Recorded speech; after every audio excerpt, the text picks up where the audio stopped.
I don't know who need to hear this. I'm not even quite sure if I'm speaking to the right person. I can tell you that you're not the only one who's had those thoughts. I can tell you that you're not the only one who's at war. I can also tell you you're not the only one who's afraid and scared, but you're the only one who can save your life. You're the only one who can make a decision that you can live with. It's not about the things that you think are not being seen or heard. It's not about the voices or the doubt or the anxiety or the depression or the schizophrenia or the bipolar. It's not about any of that. It's about you. It's about you, the person who matters. You, the person who has a reason to be here, a purpose. It's about you. I'm only asking you to do one thing. Simply fight. Dial 3 numbers, 988. 3 simple numbers, 988. And get help. So before you make a decision that we have to live with, make the one that you can live with. And get help. Now let's talk football.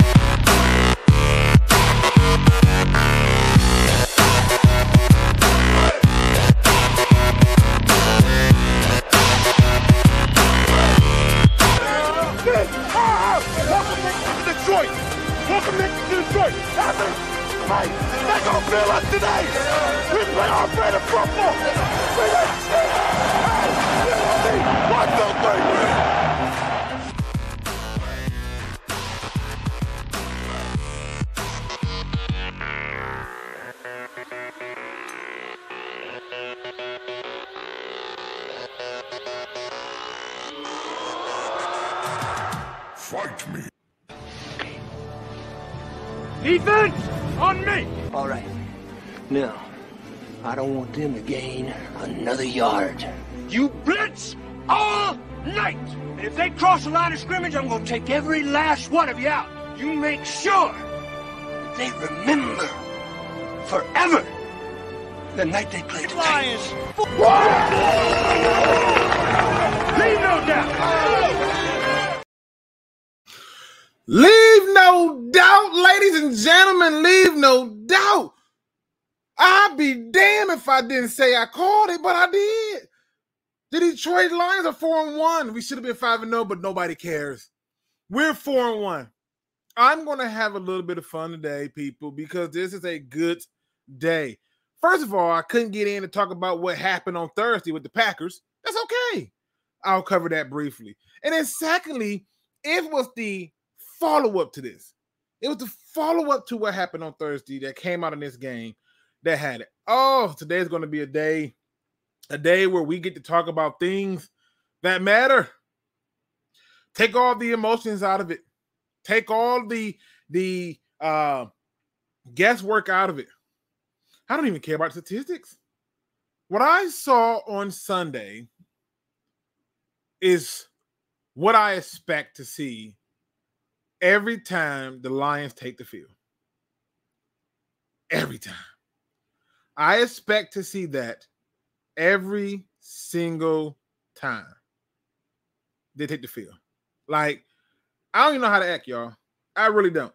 I have no clue how to act about this. But before I go down this road, I got to see who in the building with me. Friendly neighborhood Lions fan is in the building. The Singles Dad Club is in the building. Noel Pertella is in the building. I hope I did not botch your last name. We got my man Looney Tune in the building. Big T is in the building. We got my man BD Buster, Lions Rumble 81. Black Spirit is in the building. We got Giovanni Lion in the building. Jack Frost is in the building. Mikhail Holt is in the building. Oh, we got a new one up in here. Keep it real, Luigi. We got my man B Shaw 0918. Unless he just changed his name, but I know I tend to keep track of stuff. All right. We got my man's Joel C in the building. We got Billy Venable in the building. We got Zakwa I hope I said that right. In the building. We got 4020 style, and my man 9 Drinks is in the building. The real Mr. Bean is in the building. We got my man Ed W in the building and Juan W in the building. Motown Football is in the building with me. If you in here, put it in here. Matter of fact, let me go ahead and get my damn thing together now because I'm going to have some fun today, people. I'm going to just tell y'all right now. I'm literally going to start off with the things that I'm doing the good, the bad, and the ugly. Luckily for you, ladies and gentlemen listening, I have no desire to do any ugly. I just don't. I don't. I mean, you can technically do an honorable mention ugly, but it wasn't enough for me to give 2 flying nickels. I didn't care. I was too high off of life. I was too high off of life to care. All right. People. The Detroit Lions are 4-1. 4-1. To every single person on a prediction show who had them at 4-1 at this point, or 5-0 or whatever, kudos to you. Pat yourself on the back. Now, if you notice, I started that entire thing off with that video of Leave No Doubt, Give Up Nothing. One of the greatest movies of all time, based on a true story, or around a true story, I should say. But I don't know if y'all know this. There's a lot of articles out. A lot of people are writing things. A lot of people are talking about things.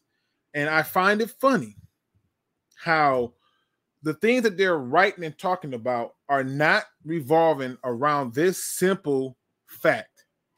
This one simple fact. The Detroit Lions have won 4 games because of their defense. Damn, that sound good. Woo. I was concerned. I'm still partially concerned. I'll get into that later, but I was concerned.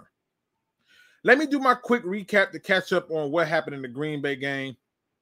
And knock that out.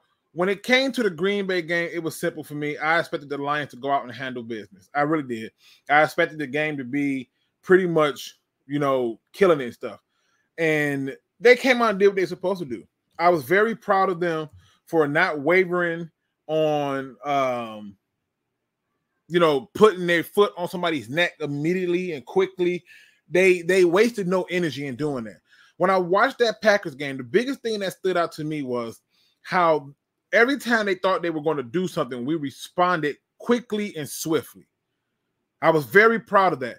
I was excited because these are the things that you want to see. This is what good teams do. Now, before I go down this road, I think we all need to go back and have a moment of reflection, okay? Because we owe somebody a thank you. Yeah, we owe somebody a thank you. I'm talking about the Seattle Seahawks. Let me just tell you why. There's 2 reasons why. The first reason why we owe them a thank you is because after the Lions beat Kansas City and Chauncey Gardner-Johnson opened his mouth and said, wear blue ski masks and all this other stuff, I saw where they came in with this attitude that they were just going to walk all over the Seattle Seahawks. And they got embarrassed. It was really an embarrassing loss. And I'm happy that the Seattle Seahawks did that to them. Because since that embarrassing loss, they have been 1,000,000% locked in. They have been 1,000,000% all about business. They don't take going against teams for granted. Everybody talked about, the game against the Seattle Seahawks, that's a game of redemption. No. Matter of fact, it wasn't even a game of redemption. They called it a revenge game. And I'm thinking, that was a redemption game. We finna play this team. Every game that they had, including the Panthers, that was a redemption game. It was. The Packers was business. Take care of business and get out. And I was so excited because we did something that I've been asking us to do for the longest. Run the ball. Isn't it funny how the one thing that I've been hollering and screaming about is how we are 4-1, which is running the ball and playing defense. This is what it looks like. And it gets better. You know why?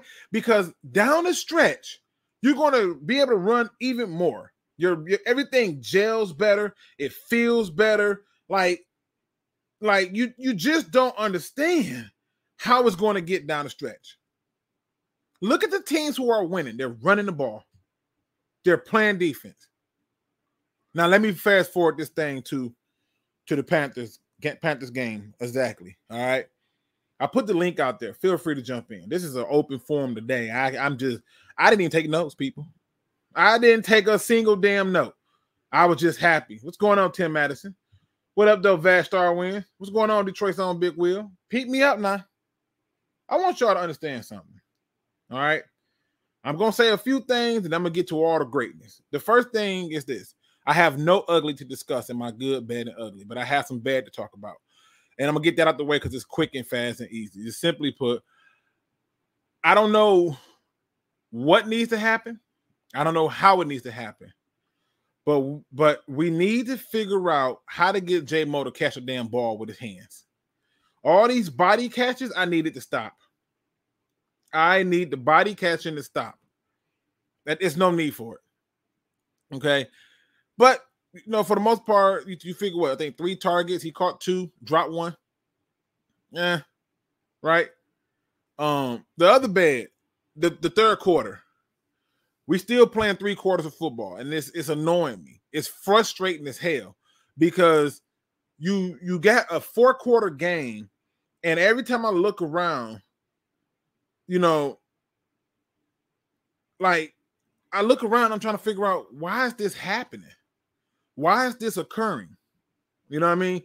Why is it that in the third quarter we just die? Like we don't come out with the same intensity. I think this is week 4 that we come out and didn't do nothing on the opening drive of the third quarter. That's killing me. It's killing me softly. And I'm trying my best to not be upset about it, but man, it's pissing me off. It's pissing me off that we are not getting going in the third quarter. Now that I got all that out the way, let's talk about it and have some goddamn fun. People! There was a lot of people who was concerned about the leaving of Jamal Williams. I wasn't one of them. I personally felt that Montgomery was going to be a better and a clear upgrade over him, and he was. I'm still sad about the loss of Swift. I'll stand on that one by myself. I've done it before. But I'm mad that we are at that point where, I want more running. Like I just keep giving it to me. Feed me the ball, It's like Little Shop of Horror. Feed me, Seymour. I just go on, give me more. I need more cowbell. And the sad part is it seemed like with Montgomery now having the ability to have an offensive line, the more you give him the ball, the harder he runs. And it does frustrate me that we are still trying to figure out how to get Jahmyr Gibbs in there. I know he was hurt the last game, but still, I was happy as hell. Aiden Hutchinson went nuts. The one-hand catch for the interception. Shit. Like, really? Like, that was my whole thought. Like, this is absolutely amazing to me. Somebody has said in the Discord that Aiden Hutchinson has more interceptions than J-Mo has catches. I digress on that, but I'll get to it later. But, man, it's crazy. It's absolutely crazy. Tim Madison says, Luke G, OG, been watching you for a while now. I missed the roundtable days. They coming back. I'm working on it. It's coming back. I'm working on it. My man Anthony for Roar Alliance UK showed up. Down 19, get back in here. My man Anthony showing up in the building says, Luke, my better looking twin. Hope the world treating you well. It has, man. The last week has been all dad, uncle, husband time. I had to give that time to my family. Work had its little part in there, but I gave that time to my family. I had a brother who life was taken from him. Actually, we're coming up on a year of him being gone, and he has 2 girls behind, and so I basically stepped in as dad. So that's why I wasn't able to get on as much as I would like. And then on top of that, I'm still active in my other nieces and nephews' life as well, and in my own children. So yeah, I was busy. I've been driving on college tours and everything. Like it's a lot, people. But I'm here, man. Life has been treating me good. All right. Running the ball and stopping the run on defense is the foundation of football. I agree. This is the thing that's going to blow people's mind. I don't believe that the Lions' run defense is what people think it is. I think it's fool's gold. I do. I believe it's fool's gold. Only because when I look at these games, let's be honest, the run defense has not been challenged. Don't believe me? Go and look at it. Kansas City didn't try to run the ball against us. They abandoned it often and quickly in favor of their quarterback. And I knew that was going to happen, which is why I picked us to win. Seattle was running the ball, but then they gave up on the run, not because they couldn't run it, but because they realized that we wasn't nowhere near their quarterback.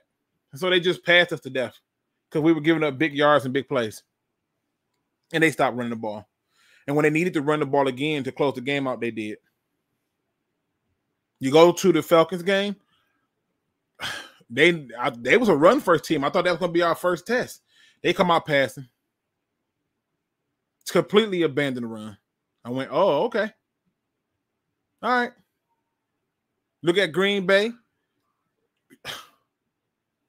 Abandon the run. I'm happy that all this stuff is happening, too. I don't give two flying nickels. Your mistakes is my game. I can care less. This is football. When I look at the Panthers, if you look at it, they honestly was able to run the ball on us, but the difference in that game was we got up on them quickly and swiftly with the turnovers from your defense. And I haven't heard not one single person come in here and say fire Aaron Glenn. When I kept telling everybody, hey, that game against Seattle, the players didn't execute. It's not Aaron Glenn. The players didn't execute. Everybody kept telling me we didn't have talent. Then they want to fire Aaron Glenn when he don't perform well with the team that they said we don't have talent with. So the reality is the Lions are doing what they're supposed to be doing. They're performing at the level that they're supposed to be performing at when you execute. They're filling gaps that they're supposed to be filling. All you people who want to talk about linebackers, I want you to pay attention to how often one person who was hyped up took it in a late round draft who wears a particular number 44, and it's, you know, everybody loves him because he's a good Cowboy. How much playing time he got this past game? You need people who are comparable enough to not only make plays, but adjust themselves in mistakes. And that's just the reality of it.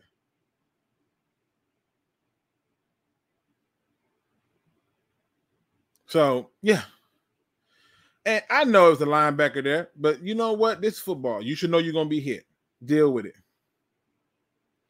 Was just thinking Little Shop of Horror line. I love that damn Little Shop of Horror. That was a good TV show. I mean, a good movie and musical. Swift, when motivated and healthy, and Montgomery would have been dynamic. Man, what? Shout out to my man Dan Spanos. Yeah, you're right about that, AW. Let me see. That's what I'm waiting for this team to play Baltimore. Our run defense will really be tested in. I hope. But we haven't played nobody that's running the ball. And the thing is this. When you look at that Panthers game, you know the thing that impressed me the most was all of our people up front was winning those one-on-one matchups. And they were doing it at a consistent rate. The linebackers were tackling sound. The cornerbacks were tackling sound. Now, I'm not going to lie. That penalty that they got on Ellis Anzalone, was it a penalty? Yes, it was. Do I give two flying nickels? No, I don't. No, I don't. Hey, shout out to the Bucks Nation. He said, oh, shit, here come them Bucks. Listen, I got a link in the description. You're more than welcome to join this show. There's no fear here. And by the way, I may be a Lions YouTuber, but I'm also a fan of the Bucks and Seahawks, and as well as the Lions. So sorry, this is known information, and I follow them well. The Lions will beat the Bucks for a number of reasons. I would dare you to come on and tell me otherwise. It's just the Lions are going to beat the Bucks. But I'm glad you're here, Buck Nation. I'm glad you're here. But yeah, I mean, let's be honest.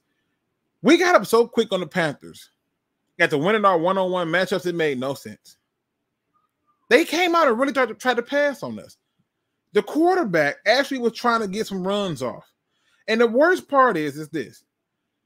This is a game that you win like that against that team that you should do like that, who had no Brian Branch, no Amon-Ra St. Brown. You didn't play Jahmyr Gibbs.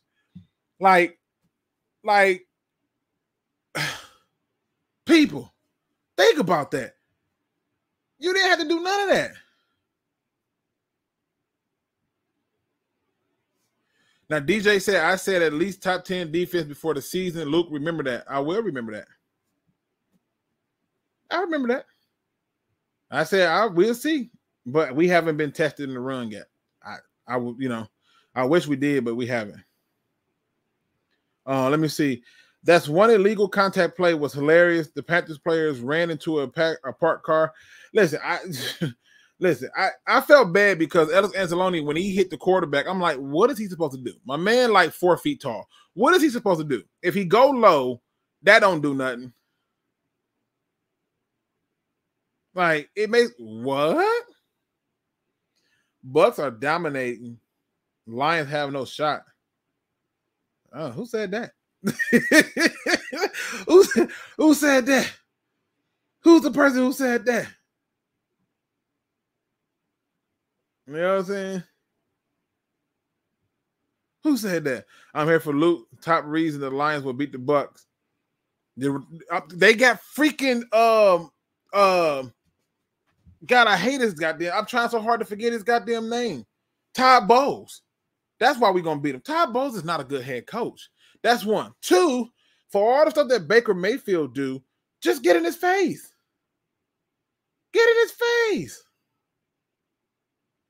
That's it. Baker Mayfield ain't doing nothing special. You want to tell me about Mike Evans? That could be resolved with Jacobs. Seriously. I'm not being funny when I say this. Do they have a defense that's performing right now? Yep, but they're not running the ball. Not like that. And Baker Mayfield every now and then makes a good pass. Cool. But we going to score. And we going to score fast and quick. And I don't expect for us to be joking. It is what it is. When we beat the Bucks, we will be number 3 in the NFC, only behind Eagles and 49ers. What's going on here? We ain't Carolina, and who gonna stop M1K3? If Hutchinson don't wreck the game, it's a wrap. He don't have to. Like, I'm not I'm a Bucks fan. I'm honest about my teams. I don't sugarcoat nothing. I don't play the I don't play those games. I keep it 100. The Bucks don't have enough offense to compete. I'm sorry. Let me bring in Don. Don. What's going on, Luke? What's up, though? Welcome to the show. You say what? Man. Good win. That's a good win right there, man. Take care of business. You know what I'm saying? Missing a few starters, but next man up mentality. I love it. You know what's funny? There's a scene in Equalizer 2 where Denzel Washington's character tells the guys who he figured out killed his friend. He says, "You killed my friend, and my only regret is no." He says, "You guys killed my friend, and I'm going to kill each and every one of you. And my only regret is I get to do it once." And when I watched that game, I felt like the Lions were saying, "We're going to take y'all will from y'all, and my only regret is I get to do it once." Okay, that's my only regret. Now, in terms of watching this game, man, it was exactly what I expected. My only regret is we should have scored more points. I wanted it to look uncontrollably nasty and sloppy. I wanted it to be unheard of. I that's what I want. I kind of understand, but when you a running team, I don't know if you could put up that many points as a running team. Oh, you can. We really could have kept throwing the ball if we wanted to force the issue. They couldn't cover nobody. I mean, Marvin Jones got off, Reynolds got off, Laporta got off. First of all, that play that they ran was beautiful to the tight end, the double reverse, flicker. Yeah. And then I'm watching the 49ers game against Dallas, and they did the exact same damn play.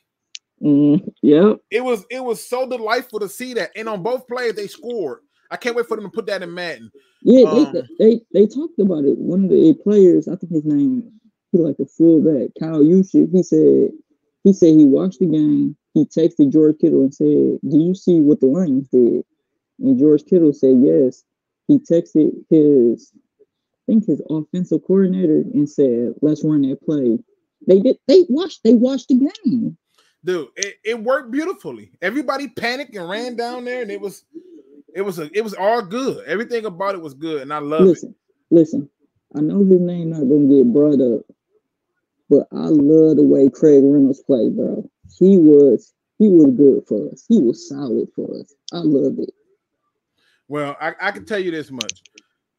Don't get too comfortable. We got business to take care of when it comes to the Bucks, and we got business to take care of when it comes to the Raiders. And then you get that bye week to just chill, right? Oh, yeah, we gotta deal with Vita Vea. I know all about him.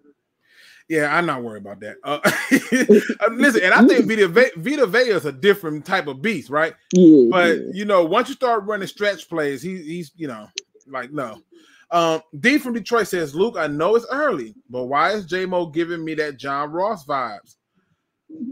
I was confused by the pick. I wanted somebody who could come in and help us day one, not somebody who that was hurt and you had to wait on. I don't think we will ever see another person over the next 10 years be drafted at receiver that's hurt and we wait a whole year before he plays. I don't think we'll ever see that again.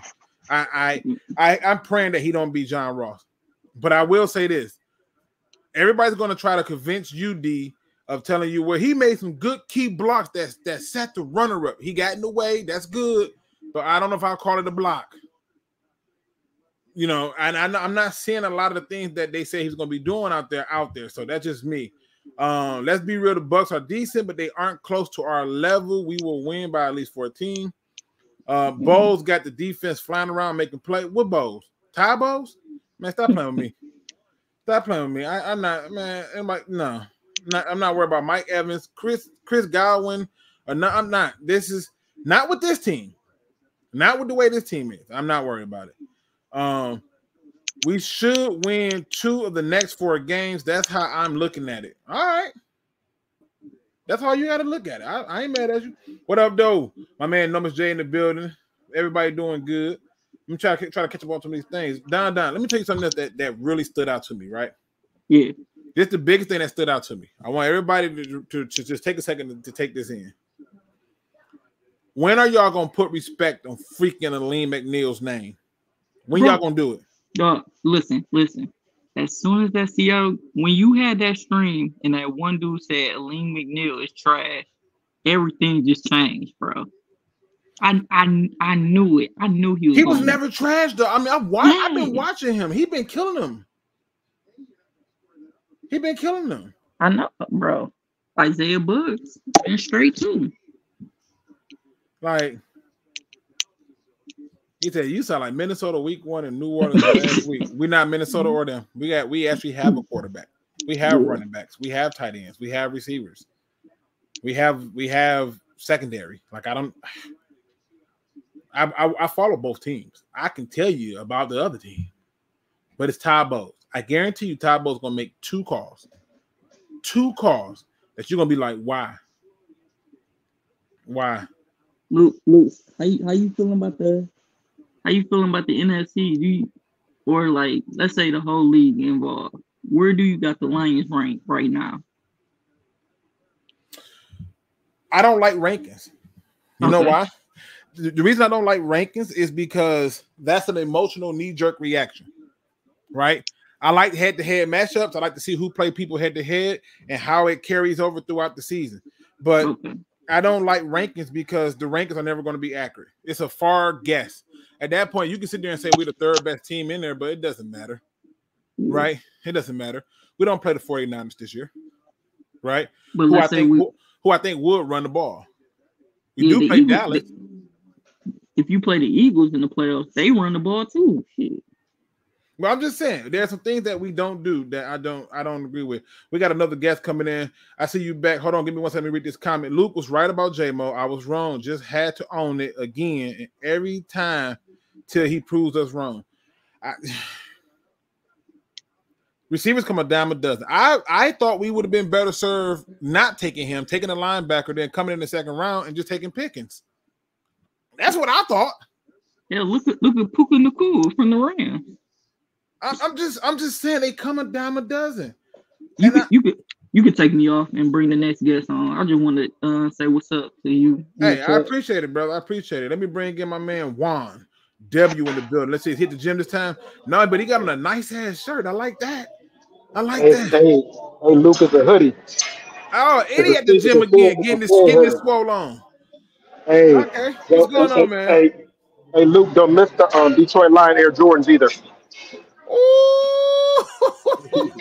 That boy say he out here coordinate. You got to coordinate. That's that. And that what Pop said. Coordinate. I'm at the gym in DC. I want to let them know we here. Listen, man. So in the house. So yeah, man. People are asking would I give up a first round pick for Patrick Surtain? No, I'm not willing to give up a first round pick for no player right now. Yeah. Nope. Yeah, I agree. Not right now, but I was disappointed in Mosley. He had 2 snaps, and then got hurt again. So I know we bought damaged goods, hoping that we can get something out of it. But my goodness, 2 snaps. I got yelled at for complaining about all the hurt players we brought in. So yeah, I was trying to stop at that, but I would say I agree with you on the Swift thing. The comment you made earlier. I didn't like him getting rid of him because I didn't really believe that he was not an every down back. I thought that came from Deuce Staley when he was here. Maybe they had some kind of rift or whatsoever, but Philadelphia has proven otherwise. Now the verdict is still out because the season hasn't gone on. We will see if he can stay healthy, but I don't see right now, with Gibbs in and them trying to force the issue with him and get his groove. I'm just like, man. In my mind, I'm like, okay, could have kept Swift and got my man Jalen Carter, causing havoc in the league. But that's for another chat. Yeah, that's this. We gonna leave because I'm telling you, the shoulda, woulda, coulda is there. Like I'm not being funny. If you look at what the Lions are doing this year, it makes you wonder why wasn't Bijan the pick, and that's why I don't buy this hype that they would have took him at 6. Oh, we would have took Jahmyr Gibbs at 6 if he was there. No, you wouldn't have. You would have took Bijan because he fits exactly what you're doing, and you would have had Bijan. Excuse me, you would have had Bijan and Montgomery. Oh my God, that would have been terrifying. But I wanted to propose to the chat today that a lot of people were saying that the pass rush wasn't really effective in this past game because Bryce Young was able to scramble. Do you agree with that or disagree? Does the chat disagree or agree?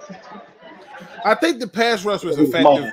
I think the pass rush was definitely effective, but I think there were a few times where we lost gap discipline, and you saw where as the game went on, we improved upon it. So to sit there and say that it wasn't effective, I disagree with that. I think that would be a false statement. Okay.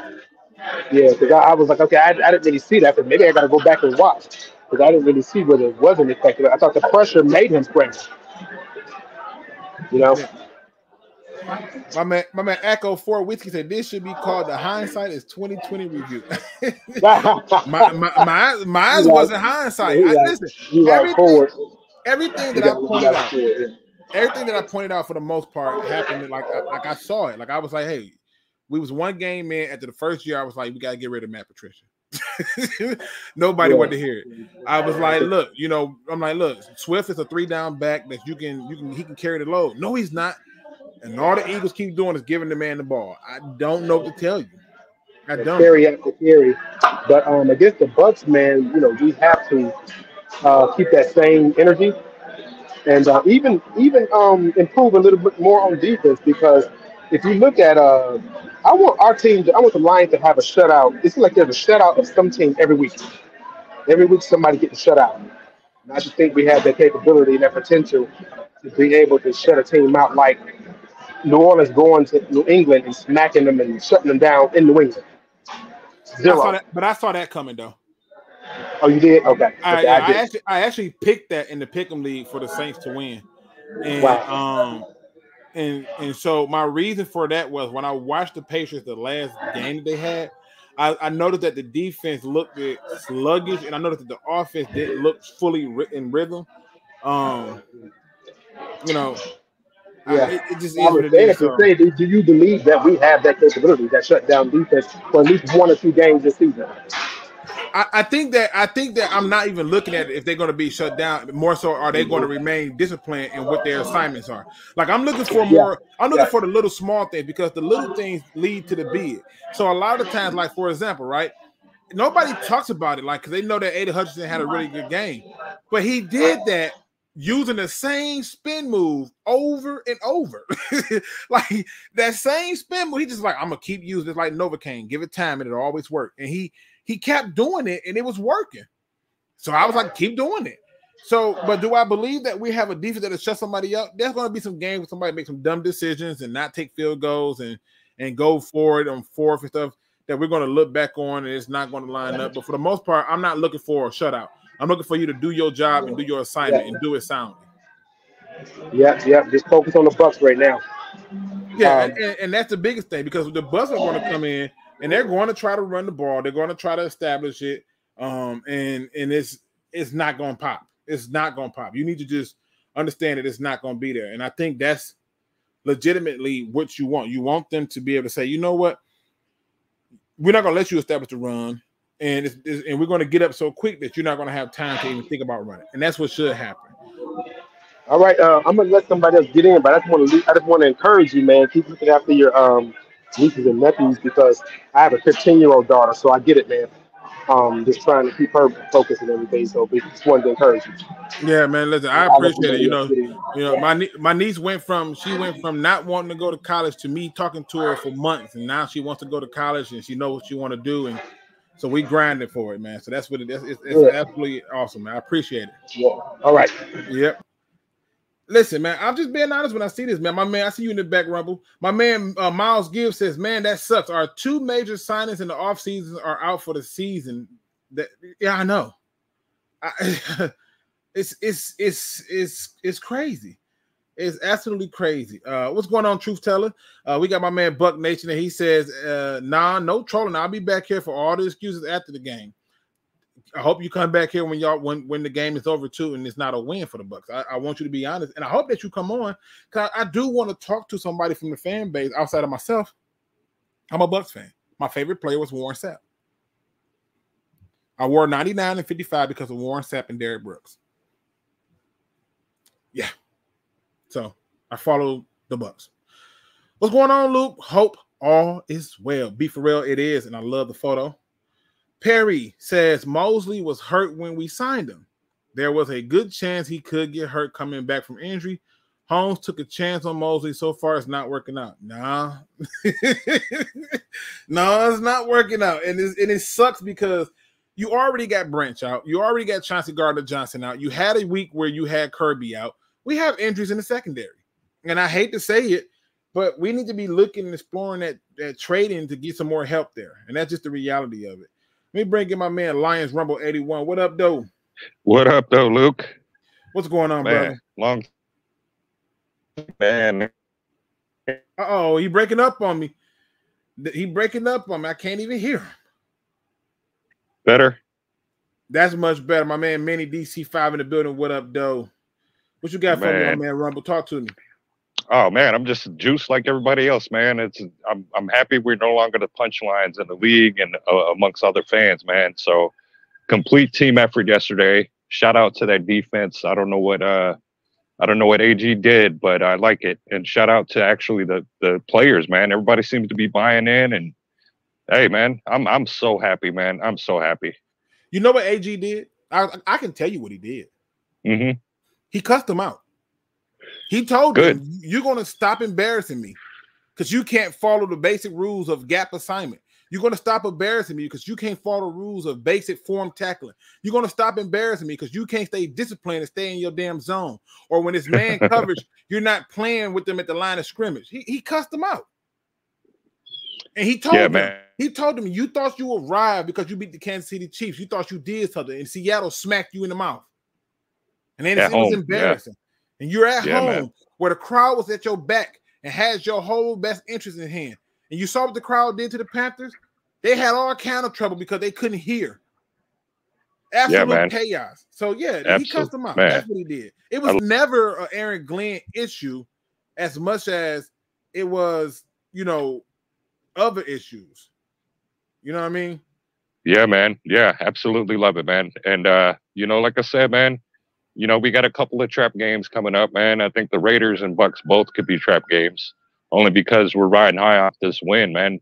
And you know, my only question is how are they going to bring in JMO?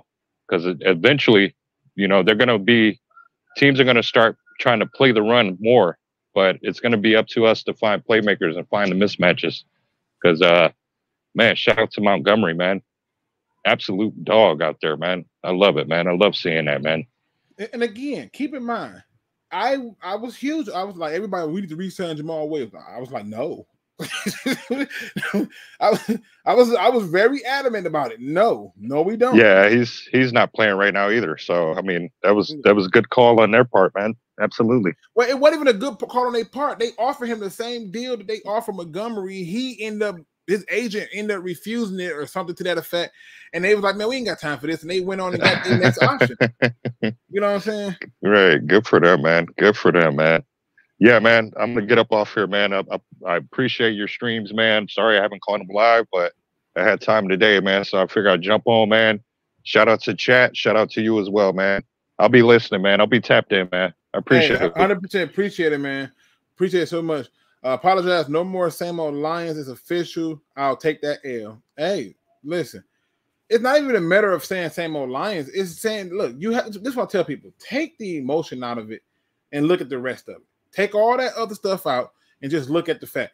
What the Lions did to the Panthers lets you know one of the most important keys, which is this: when you go up against me and I'm just better than you, I need to show it and show it immediately. And they did. That's what it looks like. If my son called me outside and say he finna dunk on me, I should smack the ball directly in his 7-year-old face so he can learn a valuable lesson. Get up and try again, but this ain't the time for you. But if he comes in and he dunks on me, I got to shut the hell up and accept it. And that's what the Lions did. They came in, said, okay, y'all not better than us. And to show you how crazy it is, let me give you the first half. Because what I did this season was I post the first half stats on my community page and in my Discord every game. So we can always go back and see what happened. The Lions had 8 first downs passing versus the 6 to the Panthers, 4 rushing versus the 5. Here's where it gets crazy at. They both had 6 total drives. But the Panthers' yards per play were 4.7. And that's because we had interceptions. We had forced fumbles. We had freaking sacks. Like all this talk, people want to keep talking about pressure. Nobody cares about pressure when it's a positive play, only when it's negative. But you're talking 6 drives. They had 120 yards in the first half. The score was 28-10. They had 54 yards rushing, 15 rushing attempts. Okay, they were doing everything they could to try to get this. They were 5 for 7 on third down. We were 2 for 4. I want y'all to understand this. They ran 37 total plays to our 28. But 4 games, the Lions won because of the defense. 4 games.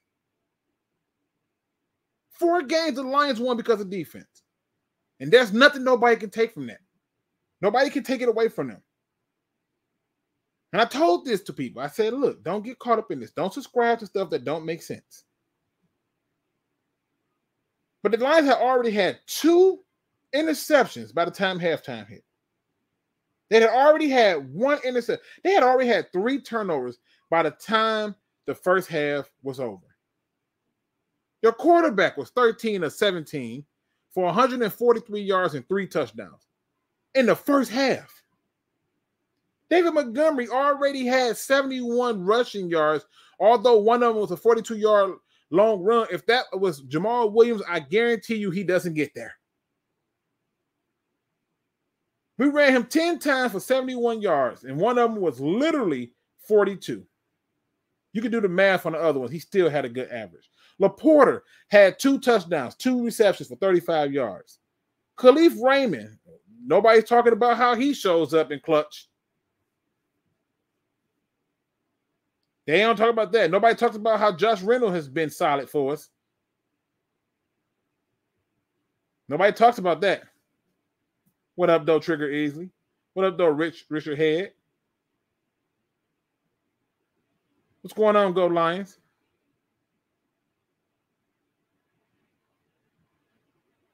What's going on, New Breed 313 Sports? Shoot.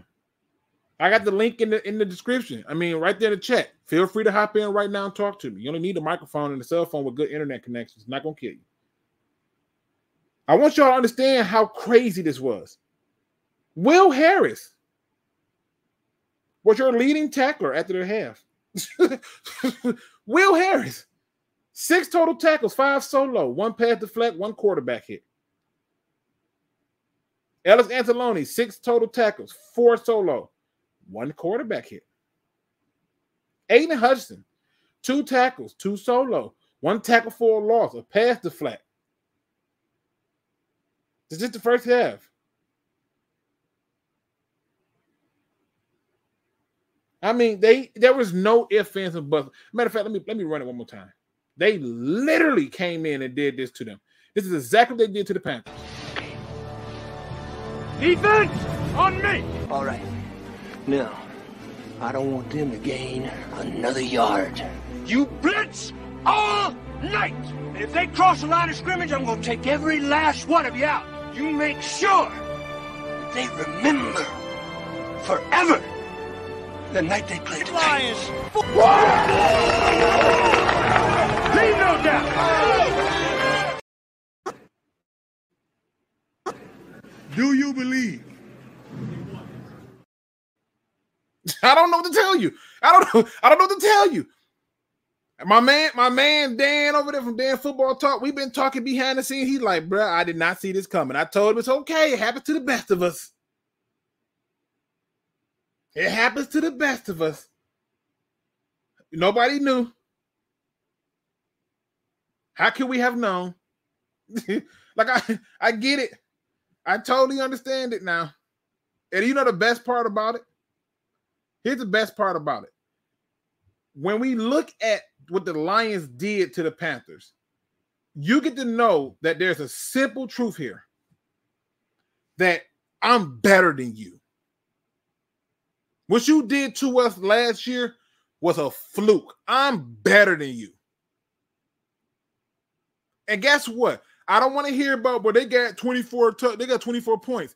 That's bullshit because they got 24 points because the officials helped them get down the field. It was getting real bad. They weren't even really getting towards the red zone. It got so bad. I'm serious. Every game I go through, I look at how we got better and what areas where we didn't improve at. Like, you know, us not taking a kick when we could have taken it, that we don't trust them to make that long kick. They just flat out told them, like, yo, yeah, y'all really didn't even score 24. You scored 10. And officials help you get down here because you weren't going to get it without their help.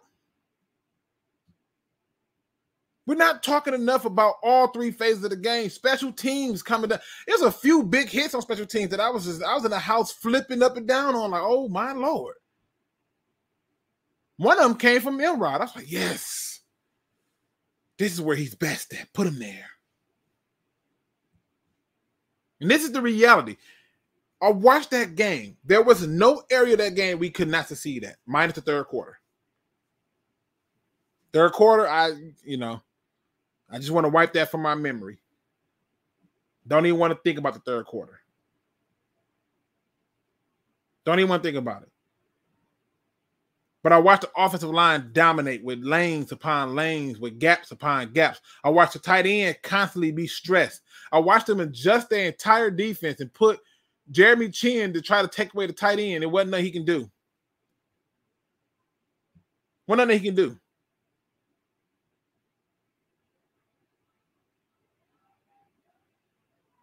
Here go the other scary part about it. I remember telling everybody when the Lions lost to the Panthers in preseason that I can care less because there was literally no reason to show them anything. It's preseason. Look what they come out and do. They call stuff that I wasn't even sure that we should have been calling, but guess what? It worked. It wasn't a cylinder that didn't fire clear and that made it such a way that we should have won that game. It was 100% how you play a game of football and tell somebody I'm better than you.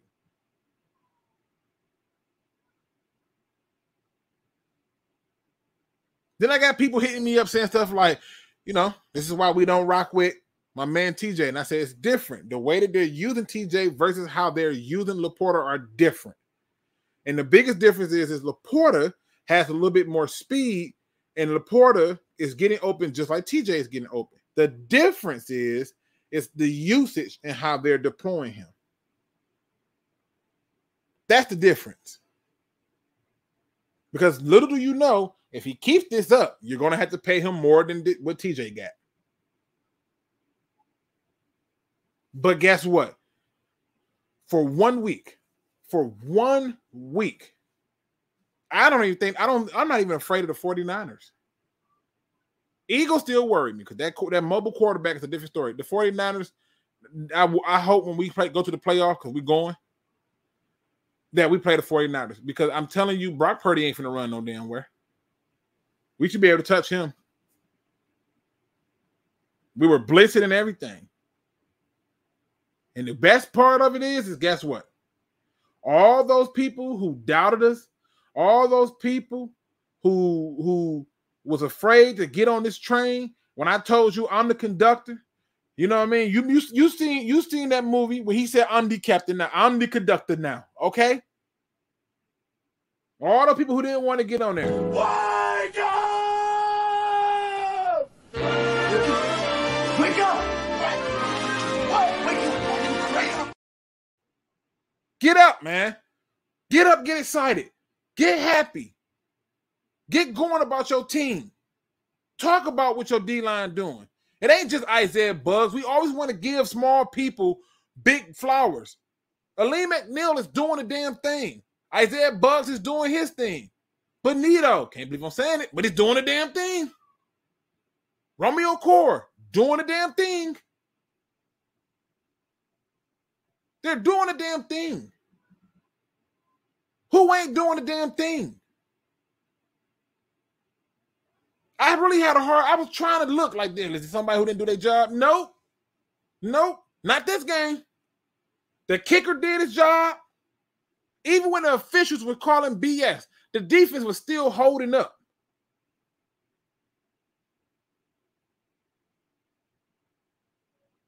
When you go through and you look at your linebackers, why I kept screaming, we need linebackers. Look what happened. There was a few times where all three, Burns, Alex, and my man's Campbell was out there. Look what happened. They went to go for a run. Campbell snuffed it. Why? Because he couldn't go left and he couldn't go right. You need quality linebacker play, particularly at the inside. This is why the train rolling. This is why the Kool-Aid tastes so sweet. You've hit a point where succeeding is the expectation. Your coach ain't afraid to go for it on fourth. You see how they play us now because he's been doing this? They came out in a formation to stop a fake fourth down play, which we didn't have many, but they tried to come out and look what happened. Ball get booted down there, nowhere for him to run. That's progress. What's going on, low tier trash? What's going on, Big Perm? Johnny Detroit, what up, though? Tactical Puma, what up, though? Bringing my next guest, my man Bandit. What up, though? What up, brother? Talk to the people, man. Lions go out there. Not only do they whoop up, and I want you to understand how important this is. Not only do they whoop up on the Panthers as they should, they whooped up on the Packers, right? As they should. What do you got for the people? What did you like about the game? What you didn't like about it? Talk to them. I like the way, first of all, our defense, Jerry Jacobs, man. Everybody was counting him out, man. Been putting a seatbelt on people, bro. Like I told y'all, like Tracy Walker. I like how our supposedly second unit came in and basically took it over since GJ went out. I thought the defense was gonna fall off a little bit, but it's been no fall off. People need to start giving Jared Goff his credit too, because the way he runs his offense, man, they're going to give him an extension. So you might as well get used to him being in Detroit. You know what's funny? I asked people this right out the gate. Shout out to my man D Map Zoom and my man D Williams. Broken, Tubbin, what up, though? I'm just gonna put it. He said, I love the hat. Thanks, bro. Thank you. Hey, you know what I'm saying? Here's the reality, bro. All right. The Lions played the right team at the right time to keep morale high and confidence to the moon, right? Because when he threw that pass, Jacobs felt more than confident to abandon that thing, to drop back in there and grab it. And what I thought was impressive about it was when he did it, you could see the quarterback face go, oh my God, he's supposed to be still down there. Welcome to the NFL, young man. That started off, and that you got to go back to the Packers game when he got the tip interception. That built his confidence back, man, because he was down. You feel me? That built his confidence back. Then that second one, he's like, yeah, we're taking off from here. 100%. He knew he had to step up too because Mosley was supposedly coming back. Then for Mosley to go down and him get another interception, that stamped his second corner, man. So like, listen, this is another thing I got to put it out there because I know people are gonna bring this up, they're not gonna believe it. Shout out to my man Lions Fan Express. He does have a YouTube channel, so go show my man some love. I'm just gonna put this out there. I know I've been hearing a lot of conversations about how Cam Sutton is balling. Nobody has tested Cam Sutton, and when they did, he's got a penalty, or the ball was thrown so far over the top or something like that. He hasn't really been tested. Our run defense hasn't really been tested, and that's cool, right? Because you want to rack up as many wins now that is possible. Like you just rack them up. But when you start to look at the schedule, down the stretch, you got some harder games. I don't think no team in the NFC North is going to beat Kansas City. We got that on our belt. You know what I mean? I don't think that the NFC North wants to play the Lions right now because they're still showing up and showing out, and they got a lot of injuries. Deeper than we ever been on offense and defense. Now, I will say this. You talked about Jared Goff. I told people a year or two ago, whatever that was, I said, if you really believe Jared Goff is the quarterback of the future, he's the franchise quarterback, you got to pay him now because it's going to get expensive. Oh, no, it's not. Okay. Watch this. The more and more Daniel Jones plays like crap, the more money that's going in Jared Goff's pocket. Absolutely. The moment they get to the playoffs and he win a playoff game, it's more money that's going into his pocket. But look, I think because he loved the city of Detroit and Detroit has embraced him there, I think he'd take a friendly team deal just to stay here. Who? Jared Goff. Now listen, Bandit. Listen. I don't want to put our business out here on these streets, but you tell me who the supplier is, and I'm gonna smoke with you, okay? Okay. There ain't go to dispo on no playing. Listen, ain't no way, bro. He giving out no damn discount when it's time to get paid. Nah, pay me. I got you to the playoff and the playoff win for the first time since 1991. I understand that, but there was no teams out here giving him a chance. You feel me? That's like my money. Like, you feel me? That's like the ugliest dude in the room getting the girl. You feel me? And you know what? Sometimes the ugly dude in the room do get the girl. Go ask Flavor Flav and Lil Wayne. I'm still trying to figure out how Laura London got him. Come on now, stop playing. Sometimes the ugly dude get the pretty girl. Let's be honest, right? I'm just trying to get you to understand that he is not taking no team-friendly deal. People thought he was finna take $45 million to play a year. You win a division, a playoff game, and he's not. We can toss that to the wolves. It's not happening. So what you think you're gonna get? Well, not this year, but next year after offseason. Like 52. You gonna go 52 million? Yep. Now I want to know what you smoking. Well, let me tell you about my supplier. He's a good guy. But no, who's gonna pay Goff? No, I mean, if he stayed as a top 10 quarterback, top 5 quarterback, yeah, but I don't know, bro. To me, I don't think it's a matter of him being. It's a matter of breaking history. You see what I'm saying? You have to shake and change the history. So if the Lions win the division, which I expect them to fully do, and the Lions win a division, the Lions go to the playoff, win the playoff game, which I expect them to fully do. And by the way, if we keep this trajectory, let's start talking first seed, people. Because you know that the Eagles got a loss coming. You know that the 49ers got a loss coming. Okay, let's start talking about first place, people. You can mess around and get a first round bye and home field advantage throughout. Just come on now. Your easiest road to the Super Bowl. Yes, sir. And another shout out to our receivers, man. Everybody was like, "Oh, I mean, yeah, St. Brown's a dog, but it was not really dropped." Craig Reynolds been stepping up, bro. On God, like been out there eating, bro. That little toe tap. You talking about Josh Reynolds? Josh not Reynolds, Craig. my bad. Josh. I'm gonna tell you, it's not. He hasn't been stepping up. This is the thing. This is why I was so annoyed by us drafting Jameson Williams. I'm like, you can find receivers anywhere. And then here go the scary part. Look at our media. Every time they talk about the Lions could be in the trade for, it's always for a damn receiver. They ain't never talking about another interior guy. They're not talking about linebacker. They're not talking about cornerback. And make no mistake, we could use another interior guy. Make no mistake, we could use another linebacker. Make no mistake, we could use another corner. But every time they write an article, it's always about us taking some damn receiver. The latest one I saw was about Devontae Adams. Oh, yeah, I heard that. And it was Chase Higgins. Chase Claypool. It was That's what I'm saying.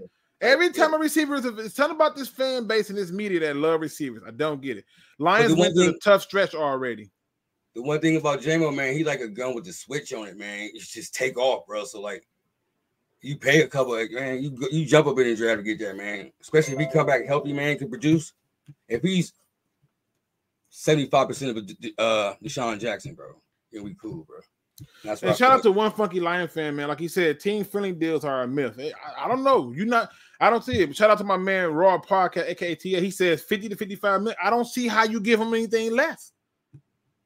You telling me I don't took you to a playoff game, won a playoff game, and I won a division? Yeah, pay me. Okay, so outside of Detroit, who you think gonna offer him that money? What you mean? Like, what team is gonna offer him that money? Like, where you want me to start at? Where you want me to tell me the Buccaneers don't need a quarterback? Shit, the way Baker Mayfield been playing. Really? You think they're gonna reap? You think they're 3-1? If you took the Lions to a division title and a playoff win, you tell me they Baker Mayfield take Tampa Bay to the playoffs, they're re-signing him. Okay. They won't do it if Jared Goff is out there. You want me to keep going? I can name a few teams that would do it. You want me to keep going? Go ahead. All right, I can give you another team that would do it. Tennessee. They went out and got Will Levis, but I don't think they buying off into the hype. They trying to give people chances, but it's not there. My dude Jay Reed, right? Titans fan, yeah, he be tripping about Tannehill. Listen, hold on, Minnesota. Tell me, they gonna move on from. They gonna find a way to move on from Kirk Cousins after this year. I think so. I think they're gonna let his contract play out. What about the Washington Commanders? You don't think they want another quarterback? All right, look, you got me. You got me, bro. I can keep going. No, it's okay. I'm just saying, a team like the Jets. You don't think the Jets would take a guy like that? Rodgers supposed to be back next year. He could come back next year, right? He could, and they could say we're gonna pass on him and everything else, right? But I'm just saying, I can go and look at a number of teams who would pay him that money. Ain't it crazy how Rodgers got hurt in, what was it, 3 snaps, and then Mosley got hurt in what, 2-4 plays? Well, I'm just putting it out there. Again, the link is in the chat. Feel free to hop in and talk your stuff. It's open for you. I don't care. You listen. Let's talk about it. Ed W says, "Hey Luke, in your opinion, can we win against the 49ers or Eagles?" Yes, absolutely. Yes, absolutely. And that's not me. That's not hyperbole or me trying to be like, oh yeah, I'm trying to hype him up. No, that's not fandom or Kool-Aid or none of that. That's me looking at matchups and saying, oh, this is where we beat them at. This is how we get them. This is how it's done. Mm-hmm. Brock Purdy, you just got to touch the quarterback. Seriously. And we proved that we got people that's going to get to that quarterback. That's what it boils down to. Get to the quarterback. All right? So, yes, I think we can win that game. The Vikings getting a young quarterback. They could be. But think about it. Think about it. They got enough talent right now. They feel that they can win right now. And guess what? It's an in-division type thing. He knows all the Lions' best information. But I don't see Minnesota getting rid of Kirk Cousins because they know they lost a lot on defense. You feel me? So their offense is set. I think this upcoming draft, they're gonna do their defense and they're gonna give them 1 year to prove it. So that's what I think. Ducky Khan says, so anyone Lions need a cornerback. Yeah, I've been saying this for a while. It's gonna work itself out. Let me bring in my next guest, brother. I'm gonna put you back in the back and hold tight for me, all right? My man D-Map Zoom is in the building. What up, though, D-Map? My brother, what's going on with you, man? What's going on, man? What you got for me, man? Lions beat the brakes off of the Panthers in the battle of the big cats. They show why they are the king of the jungle. Oh, yeah, man. That feels so good. It feels so good. Like revenge from last year. I'm like, we shouldn't have lost that game to begin with, but it is what it is. Fact of the matter is, our team been putting in the finest to work. And you know the best part about it is I'm still waiting on all those people who had beef with Aaron Glenn to come back to the podium. You know what I mean? Where are you at? Where are y'all at? Because as soon as opportunity presents yourself, he was ready to throw him underneath the bus. He was the sacrificial lamb. Man, they ain't nowhere in sight, man. They saying quiet because we freaking 4-1 right now. We saying one of the best run defense in the league. And saying defense in general. They ain't saying nothing. No surprise, to be honest. All I know is it just feel good to actually have a team with depth. Because all our main dudes been going down left and right. But shoot, backup dude stepping up. Jerry Jacobs, got 2 interceptions, 3 interceptions now. Yeah, I haven't even tracked a lot of this stuff because I've been. First of all, I was doing a little project trying to kill this whole conversation about pressures. I'm sick of this. I'm sick of it. Every time somebody don't have the stats, we change the goddamn goalpost to something they don't care about nothing. Look how many pressures he's got. It's not a pressure if the play still happens. It doesn't make sense. That's stupid. 49ers would be way harder. They will be harder, but we can beat them. If Jared Goff doesn't sign with the Lions, he will be the quarterback that Ben Johnson is the head coach of. That's a deep thought. That's a deep thought right there. Think about it. Seriously, think about it.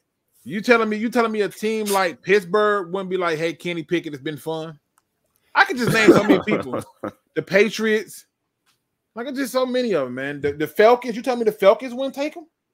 They just so in love with Desmond Ridder. Got it.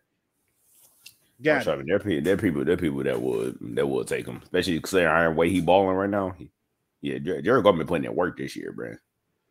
It seems like it's not a throw he can't make. You know why? Because the storm is perfect around him. You see what I'm saying? It's a perfect storm around him. The protection has been there, and when it hasn't been there, he hasn't really made a lot of the bonehead decisions. Now, he's had some turnovers, but the defense has responded in a way that has really impressed me. It has really made me proud. And it supports what I've always seen on the tape, that these are not scheme issues. These are players not executing issues because the scheme is essentially the same. Yeah, it's true. Because most of the players are on his team at the same. They mostly just added rookies, pretty much. Yep. Because other than the secondary pieces, C.J. Gardner and Mosley, dang, that sucks for him, man. That sucks for him. I mean, but see, we know we're gonna get Gardner back at some point this season, right? He ain't out for the year. Well, he's out for the year, presumably, but you feel like, if you make it to the playoffs, I'm pretty sure he's healthy again, right? Oh, because okay. even a humbled Chauncey Gardner-Johnson has helped to this team, whether people know it or not. To me, it's Brian Branch. Brian Branch is something different. That dude's a dog, man. I noticed in the Green Bay game when he went down that the defense got different. Also, This is why I call him Nightcrawler. He just knows how to find a damn ball every time. So it is what it is. Joe Lewis 313, shout out to you, homie. What up, though? He says, "At Luke, is Hooker trade bait if we re-sign Goff?" Nope. Hell no. He's just the back. He's just the backup, or he's the future. See, this is what they understand about him. They're not looking at the age. Everybody else is looking at the age. Oh, he's getting older, but he's not taking hits. He could be 25. He's not taking hits. So as long as he's not taking hits and he's still able to learn and grow, you got a guy that you can keep. And at some point, we're going to get a chance to see Hendon Hooker, and they're going to be like, no, we keeping him. Now, let's say he is trade bait. Great. You just find a way to get some more capital. Brilliant. I get it. I'll say, man, I know is when I saw Brian Branson gonna be in the game. I'm like, dang man, our dog or freaking safety ain't playing. But it's like the way our team been playing, it's like I ain't worried about it. It's next man up. Yeah, see, this is the thing. My man Jack Frost says I can call out all the Aaron Glenn haters. I keep receipts. Oh, nice. I got receipts. I just ain't did it. I got receipts because I kept because a lot of times this is what happens. I say something and people just want to debate with me for the hell of it. Just for the hell of it. They have no reason to debate with me. They just want to debate with me for the hell of it. And I'm cool with that. But they coming in here with emotions. Tell me the facts. We need facts around here. Tell me the facts. When I tell you our run defense is fool's gold, don't at me and tell me, oh, they only got this many yards. They didn't need to run the ball. Why would you run the ball when everything through the air is working? Literally, it makes all no cylinders. Sense. So yeah, come on. If it ain't broke, don't fix it. If it ain't broke, don't fix it. You know something working against the team. Why the heck will you change it? That is, unless they adjust to it, then you change it. But other than that, keep using it. Like I said, Aaron Glenn is going to always be the scapegoat no matter what. I'll give AG his flowers this year, but our defense was historically bad for 1.5 years. That wasn't Aaron Glenn. That's the thing. That's the thing that people don't realize, right? That wasn't Aaron Glenn. That defense is historically bad before Aaron Glenn got here, before he was even on Dan Campbell's coaching staff. It was already bad. And that's why I was so critical of Brad Holmes. I want more people on the defense. And don't get me wrong. Has my stance changed on Brad Holmes? No, it has not. Address the defense.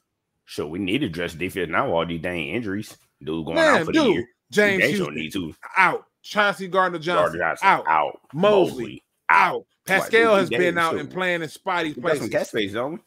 Like, man, we got so many people that's out, bro. The injuries is ridiculous. But no, I can't overlook it. He need to go work. Man. You need to find some dudes. Like I said, look, how many more years would you extend Goff? 3, with an option out at the 2. Yeah, I'll say that's perfect to me. Like 3 option out. 3 with a way for us to get out by year 3. That's what I would do, Richard Head. Which if y'all not catching on to the Richard Head, you're slow. Is because the abbreviated name for Richard is a 4-letter word that starts with a D. I feel him on that, man. I get it, sir. You already got people already crying like, so we got to say overpay for Ben Johnson, bro. We can't let him leave. I'm like, no offense, I expect him to leave at this year. Okay, now, J Mommy, let me just say this. First of all, welcome, shout out, what up, though? But she says package Hooker and a player for a top draft pick and hopefully get McCarthy. What? I don't think McCarthy's better than Hendon Hooker, so why would I want him on this team? I'm saying, I know we love. No, I mean I know we love. Michigan. Like I get it, but I don't want everybody from Michigan because they're not all going to do well in the NFL. I've watched McCarthy real close. He cannot be a quarterback I would take in the first round. There's no way. Maybe second. No way. Maybe second, but I never seen him as. I wouldn't take him in a second. Oh, really? Yeah. Listen, people don't remember this, but I was one of the few people that was like, man, I would love Brock Purdy if you can get him in like the 5th round. Why? Because I was like, Brock Purdy doesn't do anything special. He just does his job. And I happened just to look at him because I was watching other people who was coming from there that I like. But yeah, I can't. There's no way possible that I'm taking a Michigan quarterback because there's no way. There's just no way. And McCarthy, I don't think he's better than Hendon Hooker. Branch is 100% Nightcrawler. He is a dog. Anybody want to at me on that? Please tell me I'm wrong. Man, shoot. Shout out to my man Michael Lutschy. I hope I said that right. What's up? He said, "What up, though? You were so right about Goff being our leader into the future. Extending this man now for whatever he wants. You have to give him the money now if you're going to keep him. If you wasn't ready to do that, then you shouldn't." You're paying more, especially when you're doing. You can pay more money.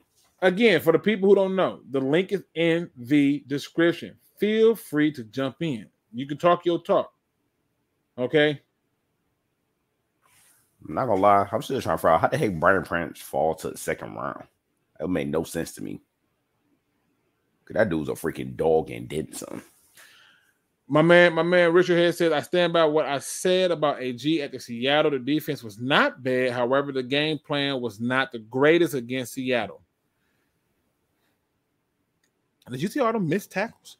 Did you see all that? You see all them blown gap assignments? Too many. Did you see how people were just running around the damn tackles and letting the quarterback step up? Did you see how the quarterback had all day, a week, and a month of Sundays? Man, he had time to call his girl, say, well, I'm having for dinner. I mean, seriously. That dude freaking... No, the defense didn't perform well. That's just what it is. I hate to say it. When your guy make a play and then push the guy for a penalty, that was all they wrote.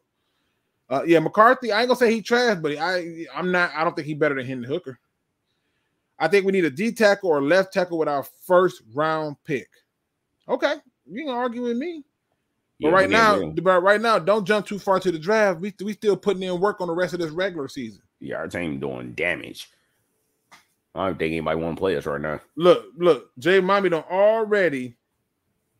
set the chat on fire. JJ McCarthy is mad overrated. It's the offensive line that makes him look good. I don't want to pay him. McCarthy is a better short passer than who? I mean, I ain't trying to be funny. The dink and dunk and stuff can work for some people for so long, but after a while, you're going to put the ball down the field. And I would much rather have Hendon Hooker do that. Yeah, Hendon Hooker got cannon. Can we even get a good D tackle in this draft with the pick 32? Man, talk to the people. See, y'all not understanding what that 32 pick mean. Y'all not picking up the pieces on that. Talk to the people. Oh, hold on. Let me holler at my man's here. I haven't heard from my man. Detroit Rage Sports. What up, though, brother? I hope all is well and everything's going great for you. I hope all the blessings and the universe is giving you all your flowers that you deserve, sir, and everything is outstanding. I'm happy to see you here, my brother. AG wasn't missing tackles and missing assignments and getting cooked by tight ends. Stop it. The players didn't play well enough. They didn't. We ready to play, y'all. I'm riding with the shake and bake. Well, the best thing about shake and bake is when you put it in the oven after you don't coated it with a little dusting, you get to eat off of it, and it's crunchy. And I just want you to understand that you can ride with the shake and bake on this, but the reality is this. He gonna be a shake and bake pork chop. Everybody gonna eat that day. I promise you that. Everybody gonna eat that day. We eating it with hot sauce. Some of us gonna put ranch on it. We eating that day. So I just want you to put it out there. Gravy on it too.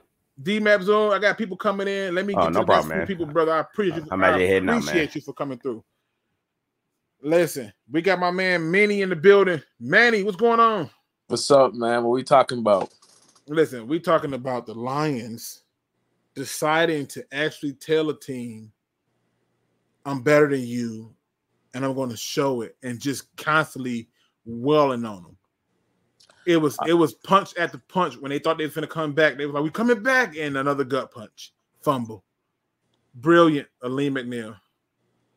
Hey, Aleem balling, Hutch balling. I mean, I really got no complaints, but we are injured, though, man. Let me say that. Well, that's one of my biggest complaints, that we was bringing in too many injured players. And another big complaint for me was we wasn't getting any production out of these other people that we were bringing in. Like, I wanted more of those people to come here, and we wasn't getting that. I see you in the back, Rage. Hold tight for me. We wasn't getting that stuff, man, at all. And it's 100% a bunch of BS. But the reality is this: they showed up. They went against a team that they were supposed to beat without issue, and they did that. They handed them another L, and they did it in the best way. They made sure it was frustration. They made sure that the quarterback was harassed. They made sure receivers were challenged. They made sure that running backs were hit hard and constantly challenged for the ball. And when you're playing that type of sound defense, you can beat anybody. But nobody's going to talk about the 4 games that we're winning because of defense. Nobody's going to talk about that. Yeah, no, this defense has me confident. I mean, the competition, I mean, Atlanta, Green Bay, and Carolina, not the best teams, but I mean, we handled them effectively and swiftly. And the other part of it is you see guys out there fully competing. They're not letting you just get easy free yardage. They're competing out there. I love it when I see a play going deep or somewhere to a receiver and there's 2 defenders there to bang on you. I love that. Yeah, 100%. 100%. You got to keep that same energy. What was? Let me ask you this, because I'm curious about your opinion of the game, in terms of how it went. What do you make of this third quarter? These third quarter woes that we keep having. Yeah, I mean, they're definitely interesting. Very interesting. I feel like Ben Johnson's offense needs a bit of time to like get in that groove, because you can see it like every like 2 plays there'll be an injury and he'll be so pissed off because like you're messing up the motion. You know what I mean? I feel like the play calling has been garbage in the third quarter. Wow, really? I feel like they haven't really took it serious in the third quarter when looking at the play calling. I don't know if they took it with a sense of urgency to go out and stump out the opponent. So that third quarter woes is going to have to stop. My wish is that we go out, finish up with the Bucks, go out, finish up with the Raiders, come in the bye week, and then we come out the bye week ready to rock and roll. That's my wish. You got a quick little insight on the Bucks game? So, I follow both teams. I keep track of both teams. And here's what it boils down to me. I have no faith in Todd Bowles. I have no faith in Todd Bowles. I'm going to address this when I do the breakdown of the game. I have no faith in him. He forgets himself too often. Either he's a whole lot of run and no pass, a whole lot of pass and no run. There's hardly ever any type of balance. And then on the defensive side of the ball, there are too many times I've seen him blitz on downs, and I'm like, this is not necessary. And teams have taken advantage of it. The Buccaneers have had to fight back in some games because guess what? They were making decisions that were not allowing for them to close games out. I mean, I'm looking at the schedule right now. They beat Minnesota. They beat Chicago.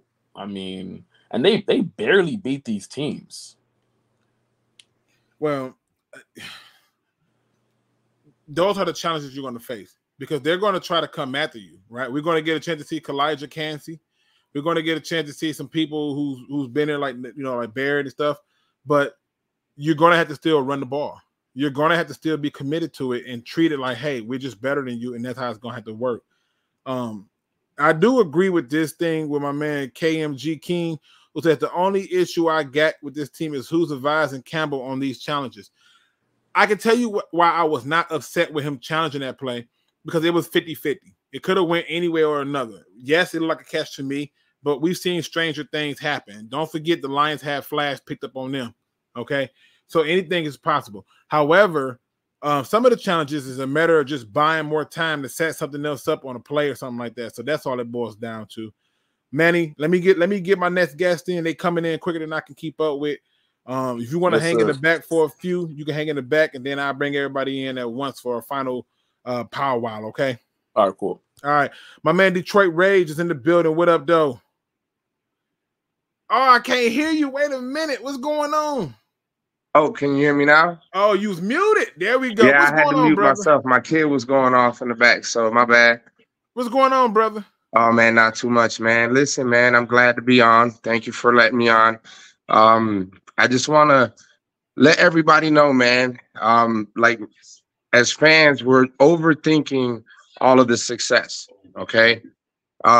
We need to enjoy what we got because, honestly, there's only, 2 teams that are undefeated right now. We're, a coin flip away from being undefeated ourselves. We shot ourselves in the foot in that game, okay? And you're right about our defense winning these games for us because the offense hasn't been overly explosive, if you feel me. So where I'm trying to get at is, as fans, man, we got to enjoy this while we can because I haven't seen this since 91 and I was a little kid, bro. You feel me? Well, and that's why when people was like, oh, you doing good, bad, and ugly, I didn't have any ugly. You did what you were supposed to do. The only reason there ain't no ugly about it. We couldn't score more points. Like, seriously, the undefeated team, one of the undefeated teams in the league right now, and actually in the NFC, mocked, like literally mimicked one of our plays, step by step, in the same day. You know what I mean? Like, come on. They're just copying another version of perfection, man. And that's hard to say for a Lions fan because I haven't been able to say this in a long time. But this team looks really good out there, even when they're not 100%. And honestly, we need to stop overthinking what our next schedule is going to be. We're going to going into our bye week 6-1. You can mark my words on that. Listen, I got us doing the same thing, and I had us originally doing 6-1. With just looking at the schedule, I'm like, okay, we're gonna go get that bye week, and I think we come out the bye week and we play. I believe it was the Ravens. Am I tripping on that? I'm gonna double check. And here's my thing on the Ravens. Right, at first I was worried about that game, not so much now. They've been exposed. They're 3-2. You know, like honestly, they're a very beatable team. With our run stopping ability now, I think that we can contain Lamar, and I think we can stop a lot more than what everybody believes us to be, man. Like honestly, man, we're a lot better team than we give ourselves credit for. You know, so we actually play the Ravens after the Bucks, but again, I agree with you. They are very much a beatable team. I'm not worried about Lamar going off. I thought we did well against them the first time we played, and it took the miracle kick of miracle kicks. Yeah. They hit the crossbar and fall lower for us to lose that game. I fully expect for us to take advantage of this and win. So you essentially are talking about going into your bye week with just one loss, and then coming up the bye week against the Chargers. So it's lining itself up real beautiful. Yeah, I honestly believe that and you might call me crazy. I'm sorry for coughing so much, but you might call me crazy. It's hard for me if these boys keep playing at the level that they're playing, and you know, with all prayers, you know, we stay healthy. It'll be hard for me to find another 2 losses on that schedule, man. I'm just being honest with you, man. It's hard if they're playing consistently good and they're not easing off and they're not having these mental breakdowns. I don't see them faulting. The rest of the schedule looks fairly easy. You know what I mean? Right. It's not like we have San Francisco and Philly on the schedule. We don't, but I believe they have each other on the schedule. You know what I mean? Yeah. So that's a good thing, you know. And they're going to get some losses. You're pointing out the fact that they got some losses coming their way, and it is meant to be that way for a reason. BD Buzzer says, "I don't know what you guys are talking about when it comes to the offense. How many games are we scoring 20 points in? Listen, I hate to say this, but 20 points is cool. It's not special. I'm not being funny when I say this. And also, you got to look at how we're getting these 20 points. We're getting good field position because our defense is performing. Our defense is getting us the ball back. You went from they're getting us the ball back right at the 30, and then we're right there. You know what I mean? Yeah, that's good. Or we're getting it across the 50 already, or maybe we at the 50, right? Or maybe we got an interception and we're getting the field. It's so many things that's lining up for us because the defense is getting turnovers, and that's what you want to see.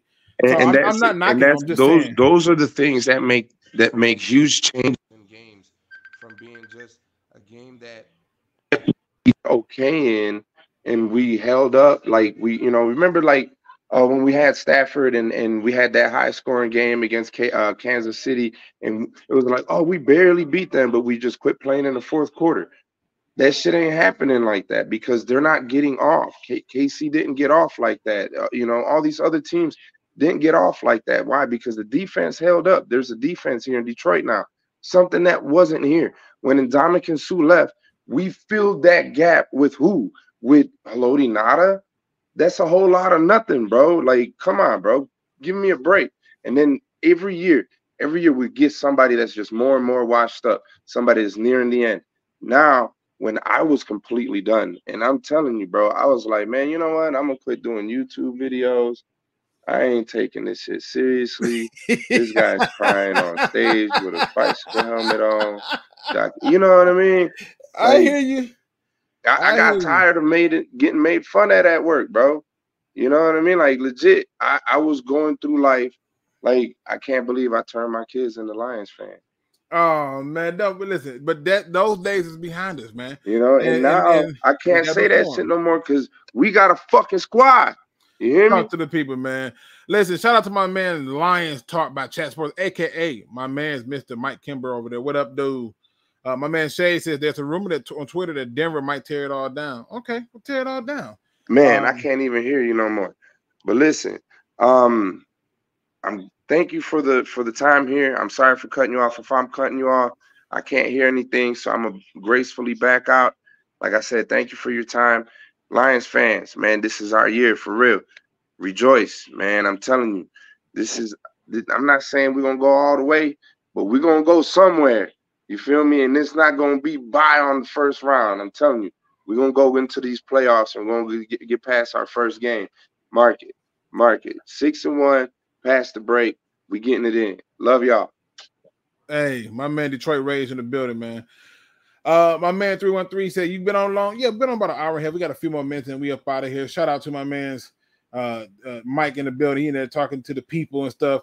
I'm gonna bring back everybody into the panel just for a brief second, because I got a few things I just got to hit on. Because but again, I want people to remember that if you don't want to be on this train, if you don't have to be on it. But like I said, all those people who wanted Aaron Glenn gone, where are you?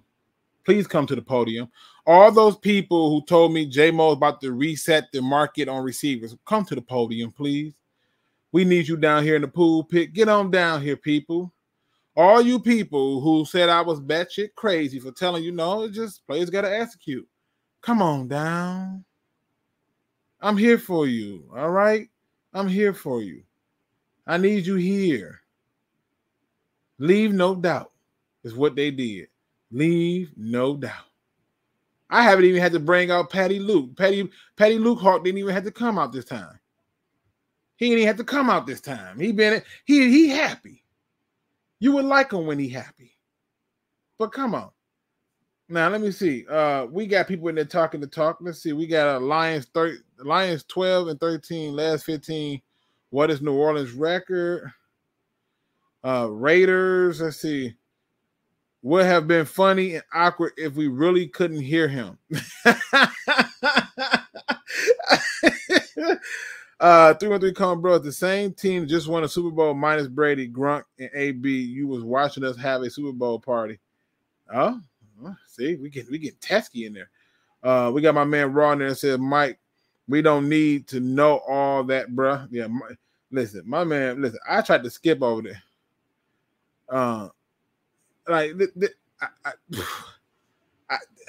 Mike,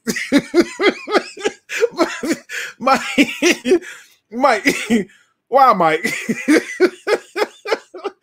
Why, Mike? Well, I just want to know why. Why, Mike? Like, why we doing this? I'm just saying, man.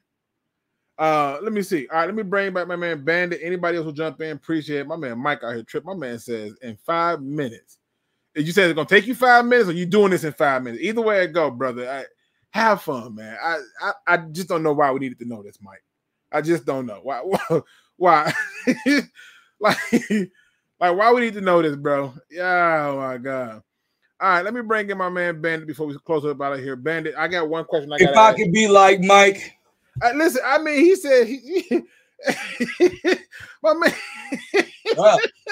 Hey, Micro Mike, that's my boy, man. He's silly as hell. He bro. told him Godspeed. He said Godspeed. Oh my god. Okay. All right. Damn it, Mike, off the rails because of you. Thank you, sir. Oh my god. I don't even know why he felt the need we needed to know this. He's an oversharer. He's sharing. That's a blessed man who let y'all know he blessed. That's what it is. Yeah, he's sharing. Listen, I gotta put it out there because to me it boils down to this. Like seriously, this season we're 4-1 in the first quarter. That's a good start. Statistics say that those teams make the playoffs, right? But let's be honest. You're talking about the next 3 games. Buccaneers, Ravens, Vegas. What do you got us going into the bye week with the record?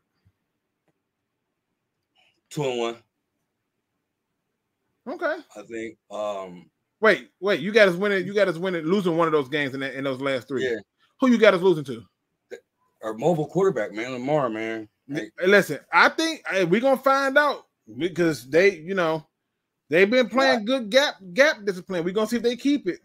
And I hate to say that because I think that's the old Browns, but yeah, Lamar's something special, man. I think that's gonna be a good game, bro. If our defense show up, it's just when he break contain, bro. That's what I'm worried about, bro. Yeah, well, we gonna find out, man. This dude, Mike, man, what the? Let's go, Mike. Listen, the crazy part is nobody noticed that Mike has not responded since he posted that 5-minute statement. Wow. Look, better be on in 5 minutes. You gotta explain yourself, Mike.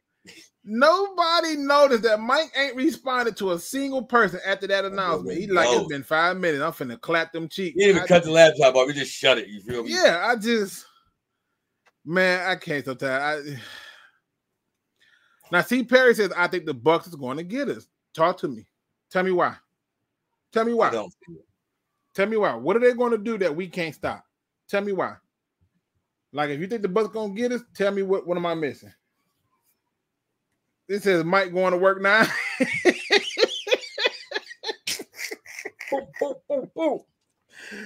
Hey, man, y'all is in rare form. Oh, let me do this really quick. 5 minutes of work never stops. Let me do this really quick because I haven't been on in a while. I want to show you guys the Pick'em League, show you where everybody is at. Titus Young, Jameson Williams is still number 1 with 56 games picked correctly. That's a name right there. Man, dude, I'm out here struggling. I had the number 2 spot. It came up short. Shades jumped ahead of me by 2 games.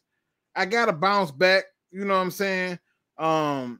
I intend on looking at it, but let's look at our top 10 at least. I'm at 3, not bad. Adam Whitehead is at 4 with 52. Jimmy Stoneful is at 5 with 51. Y'all better start putting them tiebreakers in because that's how you look at this. 251 people, but he's ahead of Super Saiyan Lion because he won his tiebreakers. My man, my last year's check, Big T, is pulling up the rear with 8. He's still in the mix of the top 10, so not bad. Nice bounce back. Shake Man is at 49, but again, tiebreaker with him and Big T. Big T is picking the right tiebreakers. And then at 10, we got my man G Carson 21 with 48. I'll kind of come down a little bit more to see where everybody else is at. That dude is aka DSPN. NFC Champs is there. JT Sports is at 13. Nice, JT. I see you. I got the Magic pick. I love this damn name. That's at 14. Detroit Drew, shout out to my man Drew, is at 15. He's not doing too bad. You know, he's a few games off. You just got to just keep the numbers in there. My man Dirty Glove Williams is at 16. Gunner is at 17. Lions King 313 is at 18. Whiskey Neat is at 19. And Blue Jay Sarge is right there at 20. Black Spirit, man, you right there at 24. Not bad. Kapler, my man John is in there at 25. And we just gonna keep on coming on down. Get them picks in, man. Bring it on down. So that rounds out our 28 right there. But here's your top 5 right there. So there it is. I had to get that on screen for the people who are watching, so we can do it. If you don't know, this is the Pick'em League. It is still time for you to jump in and join. It is not too late because I guarantee you somebody is not going to make their picks. All right, now my man C. Perry says we hurt and just might have a little ego. Linebacker play was a little weak outside of stopping the run, and it wasn't great at that. Last game, they won't beat us. We will beat us. Okay, I can tell you this much. I cannot be mad at you for feeling this way or feeling like this might be the case. You're just looking at it and saying, you know what, there's some things that you saw that didn't line up to the way you feel. I can tell you this much. Are we hurt? Yes, but Buccaneers have injuries too, right? Everybody is not healthy. The difference is the Buccaneers offense in terms of scoring not finna be able to keep up with us. It's not gonna happen. I believe that the Lions should score and score often. I believe that, and I hate to say this because this is where we're gonna really see some stuff. But this is the game that Jameson is going to break loose on. This is going to be the game where they're going to be dropping like 2 deep bombs and, you know, getting behind them because they will. That in? Yeah, I stamped that shit. As a matter of fact, I put it in blood. There it is. See? It's in there. I really believe that this is a game where you can light them up over the top because they will have a tendency to come up to stop the run. Yeah. And to me, you want to be able to do just that. You want to force you've been doing your research, Luke. I'm looking at it like this. At the end of the day, if you're going to tell me that we're going to lose, I'm a fan of both teams, first off. All right, let me just be clear. I like both teams. I know. Everybody's like, oh, my God. How is that possible, Luke? I like what I like. I'm not going to apologize for liking what I like. All right. But like if you just go through and you just look at the top scoring teams, 24 total touchdowns by the Dolphins, 20 total touchdowns by the 49ers. And then it's the Lions at 19 tied with the Bills at 19. You know where the Buccaneers is at? My Buccaneers is at? 9 total touchdowns on offense. They're not scoring points like that. Right? Now, do they have a defense? Sure do. But in terms of a scoring team, they're not scoring points like that. And that's where I look at it and I go, okay, cool. And they only got one rushing touchdown this whole entire time. Like this is absolutely nuts to see it. The rest of it is passing, and that's because of who they played. So just putting it out there. The last team we just played, they were saying the same description about them. Good defense, offense don't really score that many points. And like I said, it is what it is, man. I just think that's what it boils down to. Now, I have to get myself prepared because I got to redeem myself in some Mario Golf. I've realized that letting the kid play a game for 30 minutes is a lot of time for them to learn some stuff. So I've come to a conclusion that I need to put more practice in. But yeah, I got a battle with my son. He went to work on me this weekend in that Mario Golf. I was a little peeved off is the word I'm gonna use. All right. But before we get up out of here, man, give the people your final thoughts, Bandit. Man, embrace it, enjoy it, man. It's gonna be here for a while, man. The Lions gonna keep winning, man. One pride. Hey, 100%. Y'all know me, Bucks Nation. Man, he says, hopefully ready to apologize. Hey, I hear you. Y'all know me. I can't end the show unless I do it on a positive note. I had to come in here and have a little fun. I just really wanted to leave it open to the people to come in and talk their stuff. And you know, give them an opportunity to speak their truth and have fun with it, man. We won a game and we did it convincingly, and I respect the hell out of that.